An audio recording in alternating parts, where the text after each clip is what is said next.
You know what? I'm almost discouraged not to make this video because it's a very dull day here in England. But I'm gonna make it anyway because somebody needs to hear this. Um, Hi, I'm Opsy. You can call me Opsy baby if you want to be extra sweet. Welcome to Locks and Chronicles. On this channel, I talk social works, I showcase my locks, and I generally take you through my chronicles as an immigrant in the UK, originally from Nigeria. If it's your first time, thanks for stopping. If you're returning, you're super welcome. You're the real what? The real MVPs. Thank you for rocking with me and staying here with me. So you're super welcome. If you haven't yet subscribed, please hit that subscribe button now. I'm going to give you a second to do that. Thank you. And yeah, remember to like this video, leave a comment, and share this video, share the good news. So yes, today I will be talking about complaints. So this video will be specifically focused on ASYEs, newly qualified social workers, even student social workers, or even people in different professions and careers that are not even social work. So we're going to be talking about complaints as part of the job that we do, or as part of the jobs that we do. So going down memory lane, when I was newly qualified, I remember that there was a situation that nearly shook me. So many situations shook me anyway, but nearly got me so, having sleepless nights. So it was a situation where, I can't go into the full details or even be explicit about it, but it was a situation where a family member was not happy with what support I was giving to their family member, and they decided to complain about me.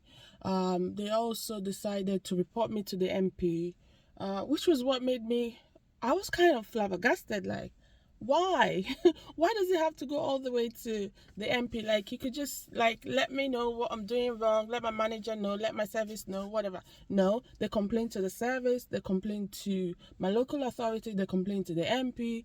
I'm sure they could have gone to the BBC or whatever if they could. They complain to everyone, and I was receiving these complaint letters, from left, right, and center.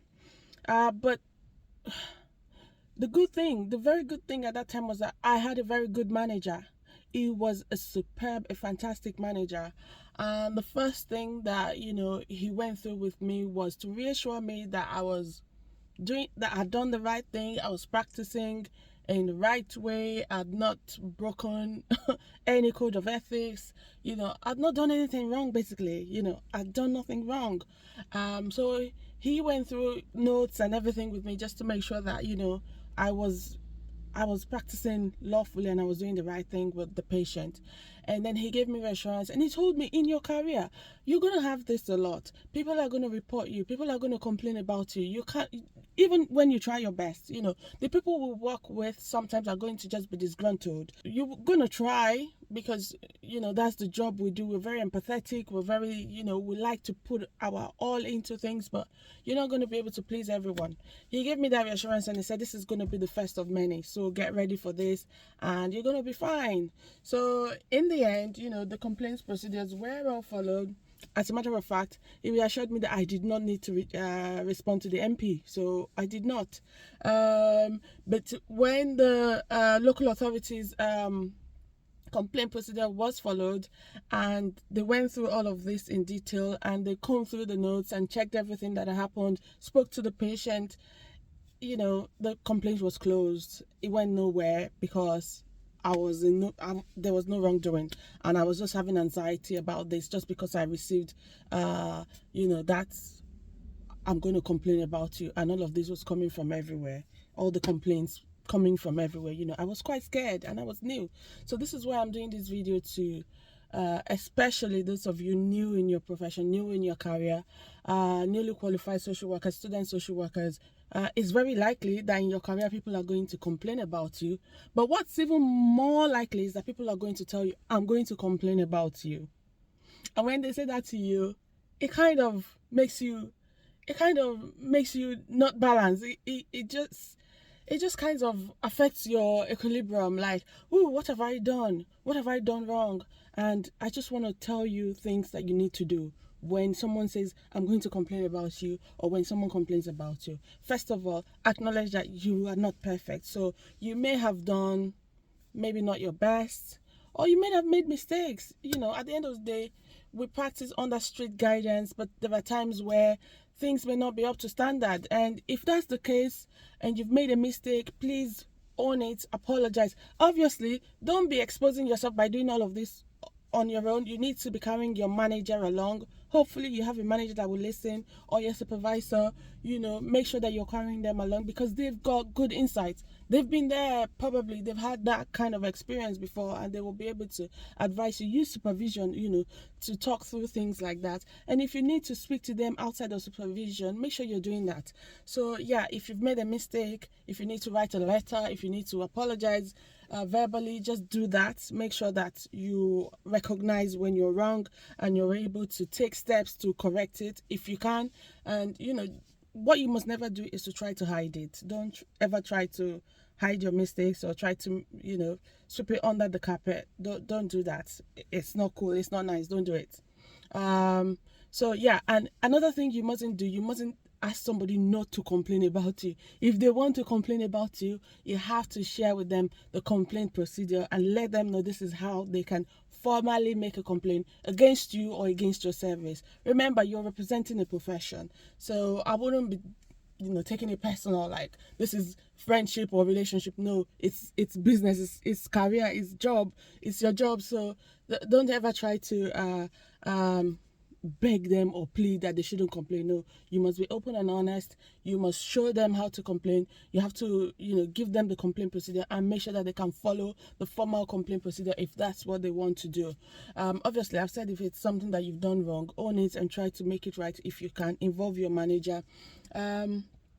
But if you know that your practice is actually up to standard, which is what we should be aiming for at all times, and you've done everything you can, and you've followed all the procedures that you should have followed, and someone is threatening you still, even if they're writing to the MP or whatever, please do not be moved. Just continue to do your best.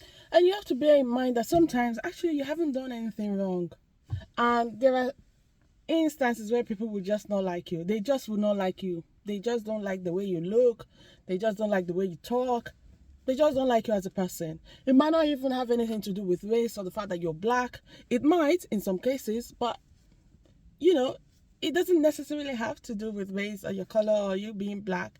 People just might not like you. They don't want to work with you. They don't want you to be their social worker. They don't want you to be their family member's social worker. They don't think that you're doing enough, and they can ask for you to be swapped, you to be changed, and that just needs to go to your manager, for your manager to decide whether you're the right person to continue to work with that family or with that person or not. So please don't take these things to heart. Don't take these things personal. I know that these things can affect us in a way that it can affect our mental health. You can start to think maybe you're not good enough. Maybe you're just not doing the right thing. I think it's very important for you to know that when we're working with people in social work, this is one of the things that I learned earlier on. As a matter of fact, I learned this whilst I was in uni. Most people that we're working with is either they're in crisis or there is a situation that needs, support. So that's why you're there. So it's also possible that they would have met a lot of professionals that would have let them down, and you're coming in, with your A game, but they're not seeing it. So yeah, don't take it personal. Don't let this affect your practice. Just continue to do and be the best that you can be. So remember, don't ever try to suppress any complaint. Don't hide it. Don't sweep it under the carpet. Make sure you're showing people how to complain formally, even if it's against you or against your service. And if you have made a mistake, please try to put it right. Own it, take responsibility for it, and just try to make things better if you can. And make sure that you're using supervision, your manager or your supervisor, to talk through these difficult situations. So what other difficult situation would you like me to talk about? And have you ever been in this situation where someone has complained about you or threatened to complain about you? So yeah, just share your experiences with us and let me know if there's anything, any difficult situation you want me to talk about, especially as it pertains to social work or newly qualified social workers. Alright, so it's a short video today. I hope you've subscribed, and if you haven't, remember to do that now. Click like, leave a comment, and share this video. Always remember, till I come your way next time, remember that I really do love you. Mwah. Bye.